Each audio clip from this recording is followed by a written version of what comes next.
Dear student, welcome in this lecture series of Power System 1 as per prescribed by the Dr. Abdul Kalam Technical University Uttar Pradesh, and the subject code is your KEE 501. So, friends, when we are talking about the basic structure of the power system, so one question came into the mind is what is power system structure. So, actually the power system structure is what?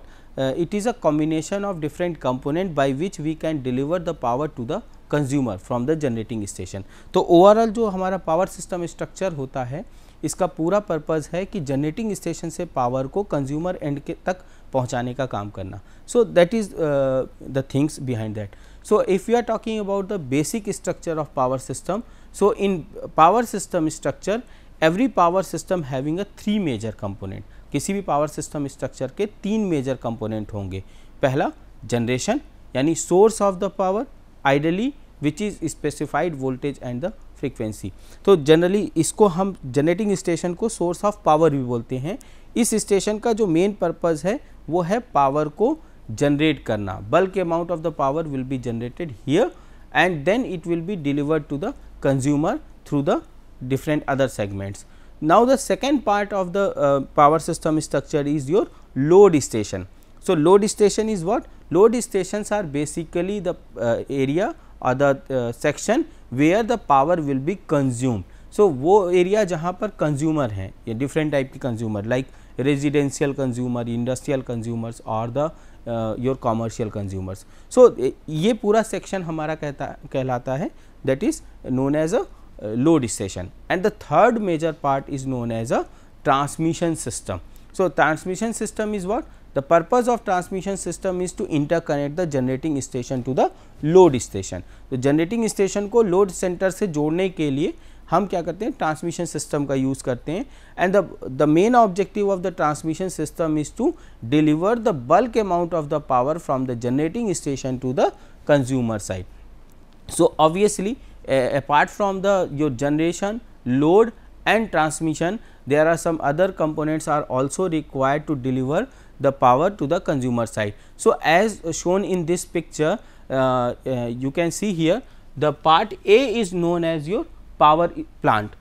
This here we are generating the power and then that power is given to the substation where we are going to step up the voltage as per the transmission level. So, the segment B is known as a step up transformer by which we can step up the voltage at the transmission level and then it will be given to the transmission line. So, this particular C part tower representing basically a transmission system.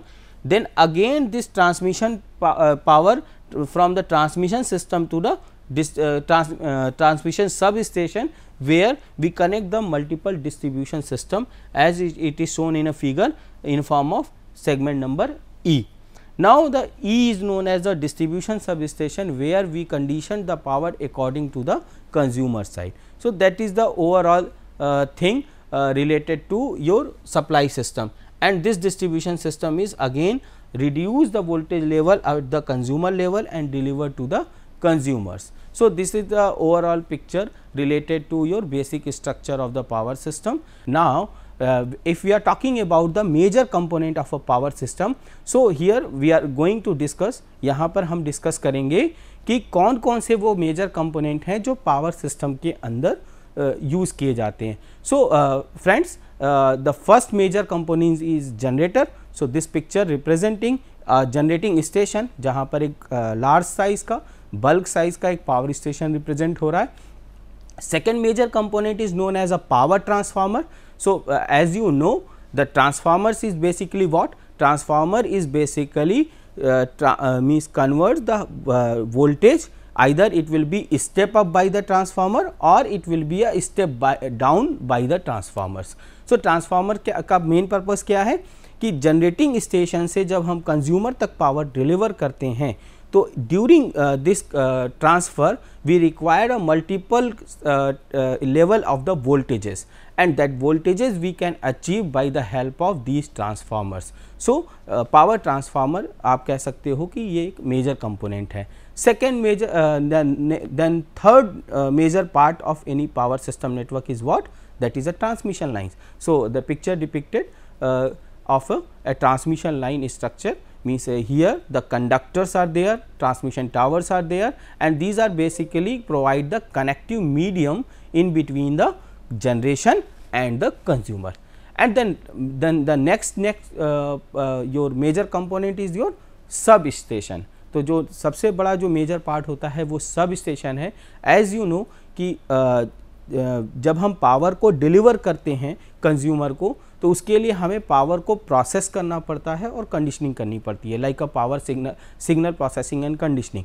तो जितनी भी power के साथ power quality improvement की बात हो, या power को वोल्टेज लेवल को कंट्रोल करने की बात हो, या हमें अदर किसी तरह के ऑपरेशन एंड कंट्रोल इम्प्लीमेंट करने हो पूरे पावर सिस्टम स्ट्रक्चर में, सो we required a sub station nodes. So sub station is not only providing the means place जहाँ पर आप ये सारी एक्टिविटीज़ कर सकते हैं. Apart from that it is used as a node into the power network, where you can connect the multiple segment, you can connect the multiple section of a power network. So now we are going to discuss the next topic, that is a power supply system. So when we are talking about the power supply system, so the major part is your generator. So what is generator? So generator is basically it is a simple turbo alternator by which we can generate the electrical energy in a large amount. So these generators are placed in any generating station, like as you know, these are maybe the thermal power plants, hydroelectric power plants, nuclear power plants. So several type of generating stations are there. So on the basis of their generation capacity and on the basis of their installation location, हम generation को कई part में divide करते हैं, means consider करते हैं. For example, the large power stations means those generating station whose capacity is near about more than 100 megawatt capacity, or you can say that ki they having a larger capacity to generate the power and deliver to the load station. Second category of the generation is what? Small independent system power generators. So small independent power generators are what?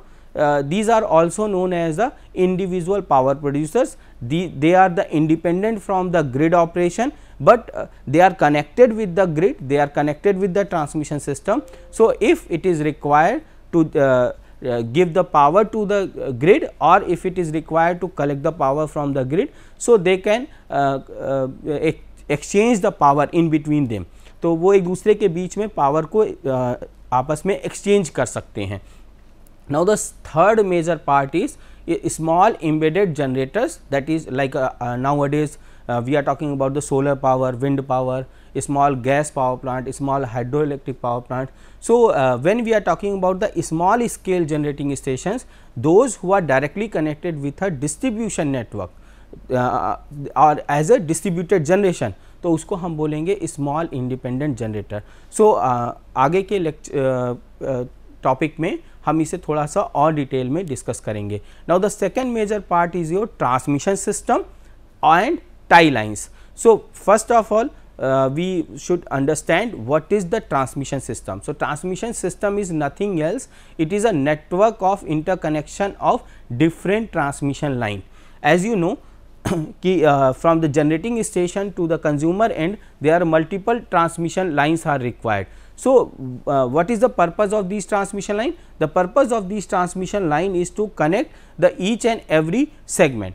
तो इसमें हमें एक part होगा transmission line और उसका network, और दूसरा part हम कहेंगे tie lines. So tie lines are basically it is simply we can say that कि transmission lines are, suppose if you have a area 1 and if you have a area, एक दूसरा area है A2, आपके पास दो different area हैं power networks के, power system के, and in area 1 में भी कई मल्टीपल जनरेटर्स हैं और एरिया 2 में भी मल्टीपल जनरेटिंग स्टेशंस प्रेजेंट हैं, और साथ के साथ इनके अपने लोड स्टेशंस भी कनेक्टेड हैं.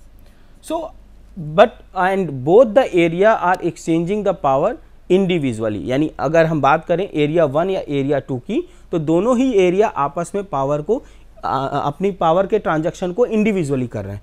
Now, if we want to exchange the power in between area 1 and area 2, so we require a tie line.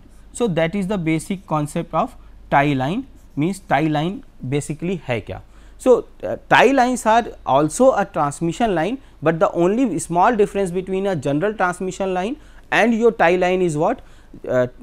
Transmission lines are is a part of a transmission network in a particular area, or it is a part of a transmission system, and at the second side the tie lines are only used to transfer the power from one area to another area. तो इसका जो main purpose है वो एक area से दूसरे area को केवल पावर को डिलीवर करना है. Now the if we are talking about the second part, that is a sub transmission system. So, sub transmission system you can say that the second level of the transmission system, इसको हम second level का transmission system कह सकते हैं, क्योंकि जब हम bulk में पावर ट्रांसफ़र करते हैं तो जनरली हम हाई वोल्टेज एप्लीकेशन का यूज़ करते हैं, and the voltage is at the very higher level. अगर हम वोल्टेज के लेवल को डिफाइन करें, so voltage are categorize into two category, low voltage and the high voltage category. And low voltage category is means if your voltage level is below 100 volt. So इसको हम 100 volt के नीचे के value को बोलेंगे कि ये हमारा लो वोल्टेज लेवल है. और if your voltage level is a high level voltage, so it will be further categorize into the different category. So ये एक अनदर टॉपिक है, और डिटेल में इसको जब वोल्टेज लेवल डिस्ट्रीब्यूशन की बात आएगी तो वहाँ पर हम डिटेल में डिस्कस करेंगे. But just for your understanding, the higher voltage level will be further categorized into the three part: high voltage, then second one is the EHV, extra high voltage, and third part is known as a ultra high voltage level. So ये तीन तरह के level आपके सब means voltage level define होते हैं. सो हमारा जो ट्रांसमिशन सिस्टम होता है वो basically either it will be work at the EHV level और beyond, means EHV and beyond level पे हमारा transmission system nowadays operate हो रहा है. और अगर हम सब ट्रांसमिशन लेवल की बात करें, सो सब transmission level will be operate at the lower level, means it's a high voltage level. So that is the basic category classification of your transmission system. Then third part is your distribution system. Distribution system means basically it is a consumer side power delivery supply system. अगर हम बात करें कि distribution system क्या है, सो distribution system consumer side पे consumer को transmission network के से कनेक्ट करने के लिए एक नेटवर्क के तौर पे यूज़ किया जाता है. And the purpose of this distribution system is what? To get the power at the lower voltage level और एट द यूजफुल लेवल, और इससे हम कंज्यूमर को फीडर के थ्रू पावर प्रोवाइड कर सकते हैं. So distribution system is further categorize into two parts: primary distribution system and secondary distribution system. Primary distribution system is what? Primary distribution का काम होता है कि आपको main sub station, main distribution sub station से पावर को consumer के nearest sub station तक, सेकेंडरी डिस्ट्रीब्यूशन सिस्टम तक ले आना. सो नॉर्मली जब हम प्राइमरी डिस्ट्रीब्यूशन नेटवर्क की बात करते हैं तो इनका operating voltage level transmission and sub transmission से भी बिलो होता है. Secondary distribution level are known as the distribution supply system which is near to your houses. Like आपके घर के पास जो ट्रांसफार्मर कनेक्ट है, that is connected with your distribution secondary distribution system. And the third part is, as you know, the consumers, those who are consuming the power from the electricity supply system. So load को भी हम कई category में divide कर सकते हैं. Consumers are also divided into different parts. What? The large industrial consumers, वो consumer जो बहुत बल्क अमाउंट में पावर को कंज्यूम करते हैं, like steel plant, aluminium plant और any other type of plant where the large amount of power is required for any type of industrial processing. Now the second is the medium large consumer. Medium large consumers are those industries, those who are collecting the power at the little bit lower level as compared to the large industrial consumers.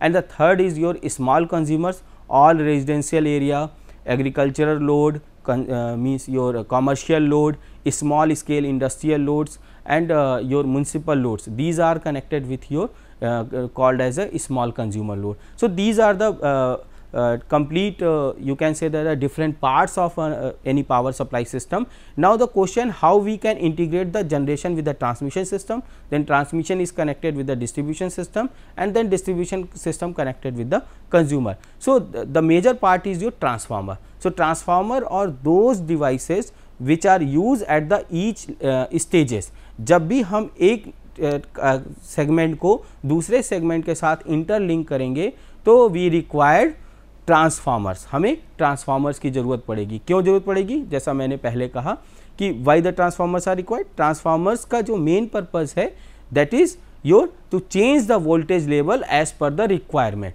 So transformer will be use as a step up और in a step down mode. तो transformer दोनों ही mode में operate हो सकते हैं. So now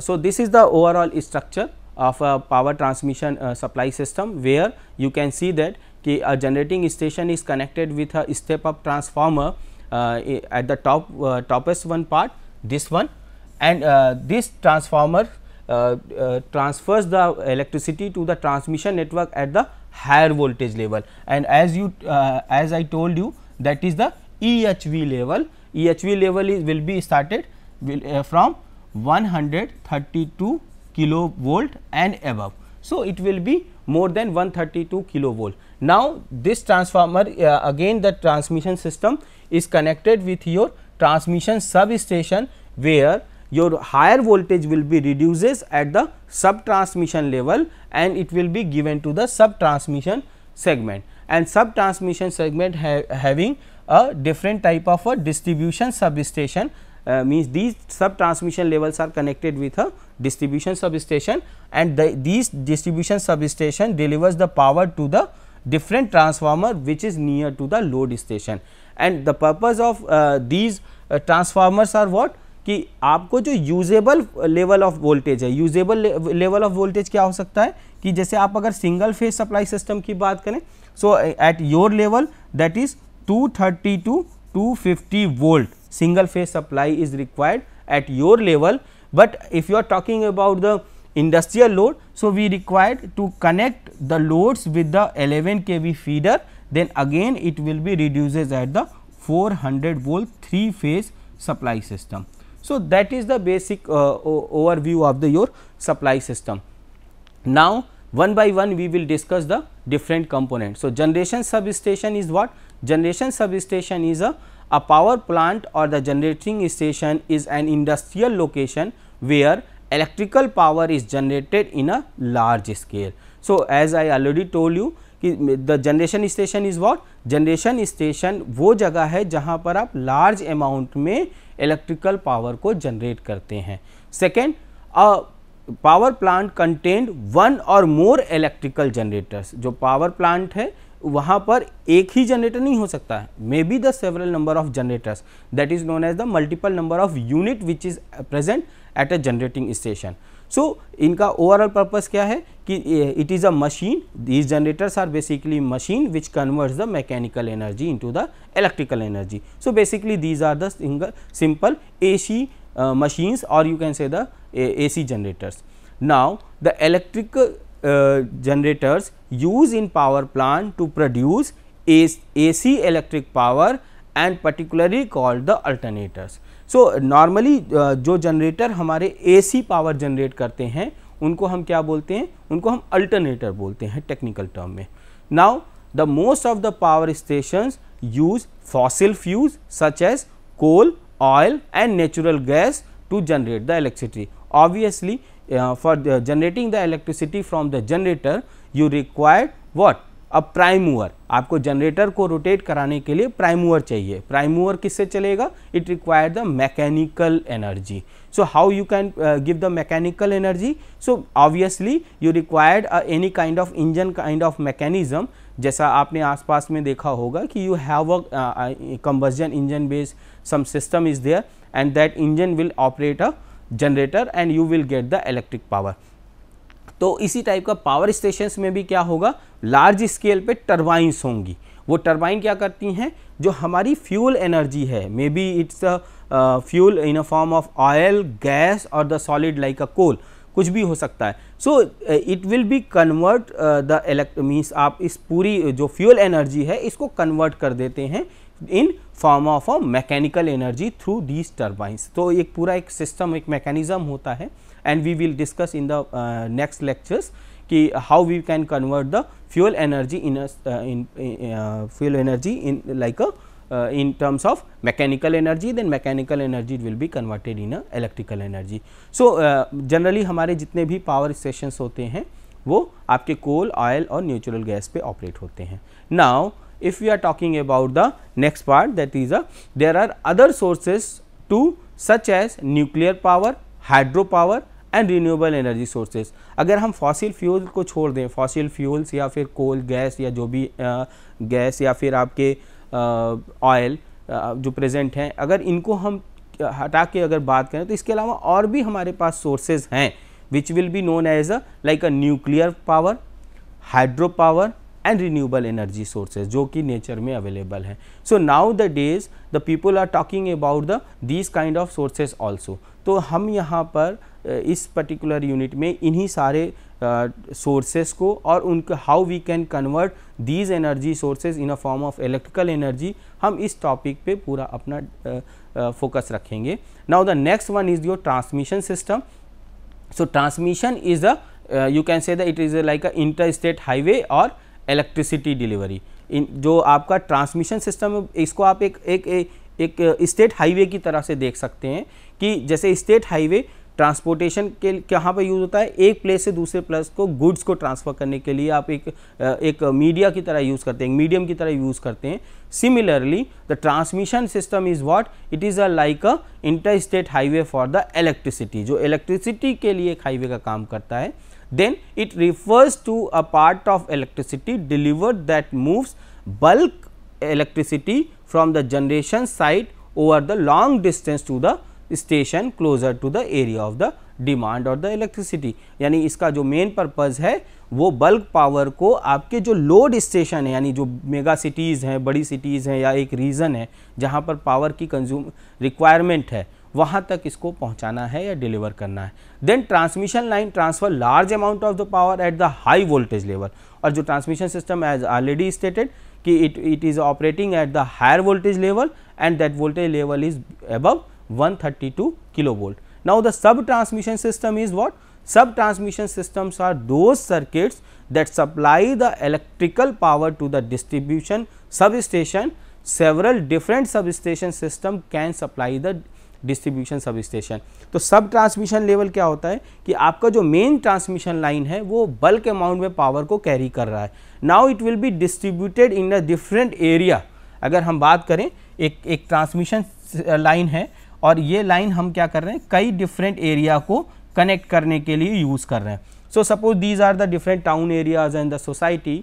तो इनको कनेक्ट करने के लिए हम उसको क्या करेंगे, सब ट्रांसमिशन लेवल में डिवाइड कर देंगे. सो सब ट्रांसमिशन लेवल का मेन पर्पज़ होता है कि जो मेन ट्रांसमिशन लाइन है यहाँ से पावर को डिफरेंट जोन के डिस्ट्रीब्यूशन नेटवर्क तक ले जाना. So that is known as your sub transmission level. Now common sub transmission voltages include 66 to 132 kilovolt. तो जनरली हमारा जो सब ट्रांसमिशन वोल्टेज लेवल होता है वो 66 kV से लेकर 132 किलो वोल्ट के बीच होता है. एंड हायर वोल्टेज सब transmission line can carry more power. जितना ज़्यादा हायर वोल्टेज साइड होगा आपका पावर कैरिंग कैपेसिटी लाइंस की ज़्यादा होगी और आपको ज़्यादा डिस्टेंस तक आप पावर को डिलीवर कर पाएंगे. So that is the overall basics related to a transmission system. Now if you are talking about the distribution system, so the distribution system will be further categorized into two parts as already discussed in the first starting slides कि distribution system को दो part में divide किया गया है, primary distribution system and secondary distribution system. So distribution system is what? So distribution substation is located near or inside the city, town, village और industrial area. तो distribution system substation कहाँ पड़ता है, near to the load station. Load क्या हो सकता है, city area हो सकता है, टाउन हो सकती है, आपका इंडस्ट्रियल एरिया भी लोड स्टेशन हो सकता है. Now it receive the power from the transmission network and high voltage from the transmission line is then step down by the step down transformer, क्योंकि इनका जो काम है डिस्ट्रीब्यूशन सब स्टेशन का, उसका जो मेन पर्पज़ है वो बस एक है कि जो आपका हायर वोल्टेज लेवल जो ट्रांसमिशन से आ रहा है that is very at the very higher level, so अब उसे हमें रिड्यूस करना है, उस वोल्टेज लेवल को डाउन करना है यूजेबल फॉर्म के लिए लाने के लिए। So we required a step down transformer to reduce that voltage. Okay, now so the primary distribution voltage is usually what, तो हम कह सकते हैं कि primary voltage will be 11 kV to is generalize usual value, but in general 2.4 kV से लेके 33 kV तक हम इसको यूज़ करते हैं। Primary distribution network is operating at the 33 kV to 66 kV और 11 kV लेवल तक ये ऑपरेट हो सकते हैं। And basically these are the 3 phase 3 wire system. 3 phase system में दो तरह के सिस्टम यूज होते हैं, 3 phase 3 wire system and 3 phase 4 wire system. So the secondary distribution system having these things, कि जो सेकेंडरी लेवल का हमारा डिस्ट्रीब्यूशन सिस्टम होता है उसमें हम जनरली सिंगल फेज लेवल पे 230 वोल्ट यूज़ करते हैं और at the 3 phase level we are using the 400 volt supply system. और जो हमारा वायरिंग सिस्टम होता है that is 3 phase 4 wire system.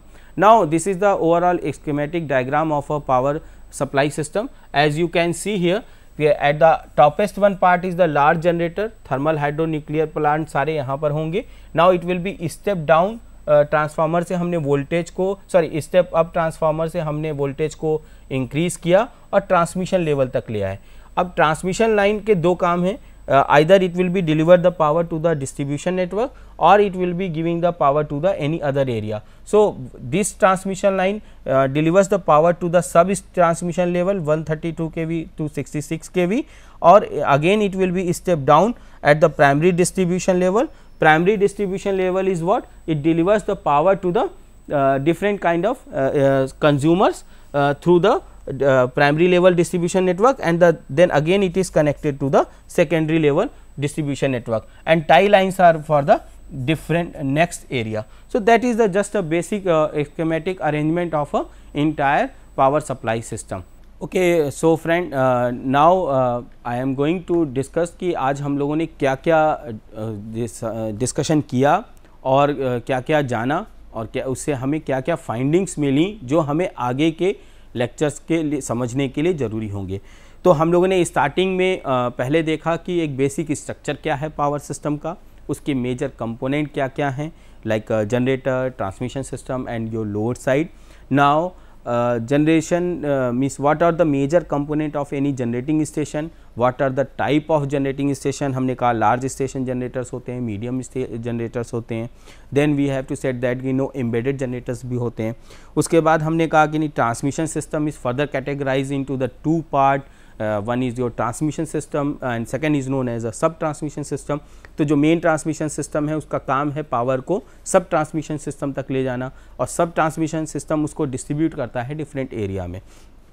उसके बाद further the power will be came at the distribution system level, जहाँ पर प्राइमरी डिस्ट्रीब्यूशन और सेकेंडरी डिस्ट्रीब्यूशन सिस्टम होते हैं। प्राइमरी डिस्ट्रीब्यूशन सिस्टम क्या करते हैं, बल्क लोड स्टेशंस को कनेक्ट करते हैं यानी लोड सेंटर्स को, and then secondary distribution supply system उस एरिया के कंज्यूमर तक पावर को डिलीवर करता है। So this is the overall thing. Now हमने ये भी जाना कि हमें हर स्टेज पे डिफरेंट लेवल पे हमको ट्रांसफार्मर्स की रिक्वायरमेंट होती है to make it as a means voltage level को हमको अपने रिक्वायरमेंट के अकॉर्डिंग स्टेप अप या स्टेप डाउन करने के लिए। तो हम जनरेटिंग स्टेशन साइड पे स्टेप अप ट्रांसफार्मर यूज़ कर रहे हैं, अब बाकी रेस्ट ऑफ द स्टेज पे हम क्या कर रहे हैं, स्टेप डाउन ट्रांसफार्मर्स का यूज़ कर रहे हैं ना। उसके बाद हम लोगों ने इसके डिटेल्स को समझा कि क्या क्या उसमें पार्ट्स थे, उसके क्या क्या फीचर्स हैं ट्रांसमिशंस के, जनरेशंस के, डिस्ट्रीब्यूशंस के, और उन फीचर्स के बेसिस पे हमने एक चीज़ फाइंड आउट की कि हर एक सिस्टम के अंदर वोल्टेज लेवल अलग अलग हैं और इन वोल्टेज लेवल का एक अपनी इम्पॉर्टेंस है जो हम आगे के लेक्चर्स में ज़्यादा डिटेल में दिखेंगे कि what are the importance of these voltage level. और इसके साथ साथ हम लोगों ने ये भी जाना कि जनरेशन को हम कैसे कर सकते हैं, ट्रांसमिशन के टाइम पे हम जो वोल्टेज लेवल चूज़ कर रहे हैं वो क्यों चूज़ कर रहे हैं, और इसी के रिस्पेक्ट में फिर हम कंज्यूमर को फिर कैटेगराइज कर रहे हैं अलग अलग पावर लेवल के according. So this is the overall glimpse, overall the things which we have covered today in this lecture, and in next lectures we will go into the detail of the entire power system network. Okay. So, thank you.